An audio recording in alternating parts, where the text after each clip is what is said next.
আমি একদমই রেস্ট করতে পারি না, আমার চোখের একটা পাতিও পড়ে নাই। আমরা রাতে 3টা পর্যন্ত জেগেছিলাম। অনুভূতি তো মুখে বলে বোঝানো যাবে না, অনেক এক্সাইটেড, ওভার দ্য রুফ। এত এবারের প্রশ্নের প্যাটার্ন খুবই ডিফারেন্ট ছিল গত বছরের পরীক্ষার প্যাটার্নের চেয়ে। প্রশ্ন কঠিন হয়েছে, আমাদের গার্ড একদম কঠিন বলবো না, আমাদের যেহেতু বিকনেসে কিন্তু কলেজের গার্ড খুব করা হয়, তো আমাদের জন্য এটা নর্মাল লেগেছে, আবার অনেকের কাছে কঠিন লাগতে পারে।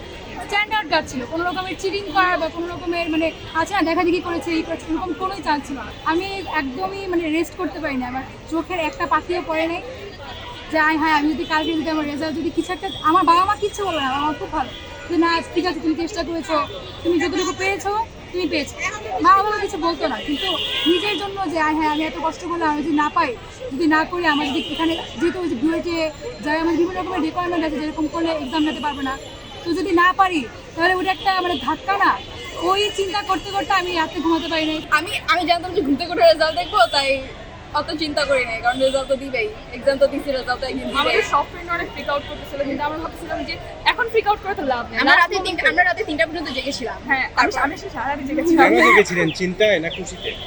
আসলে চিন্তায়, কারণ এবার রেজাল্ট অনেক আনফর্চুনেট হতে পারে, আর হয়েছে অনেকজনের, অনেক রিজাল্টিং পিপলেও ঠিকমতো পায় নাই, তো অনেক আনফর্চুনেট রেজাল্ট হয়েছে। তো আমরা ওটা নিয়ে টেন্স ছিলাম যে বাই এনি চান্স যদি কোনো কিছু আনফর্চুনেট হয়ে যায় তখন কি করবো। আমার মনে হচ্ছে যে এবার শিক্ষার্থীরা যেরকম এফোর্ট দিয়েছে সেরকমই রেজাল্ট দিয়েছে। বিগত বছরের তুলনায় হয়তো পার্শিয়াল মার্কিং বা মার্কটা বেশি দেওয়া হয়েছিল, এই কারণে অনেক ভালোই ছিল রেজাল্ট। এইবার হয়তো সেই জিনিসটা কমানো হয়েছে বা একেবারেই বন্ধ করে দেওয়া হয়েছে, এই জন্য এবারের রেজাল্ট একটু খারাপ হয়েছে।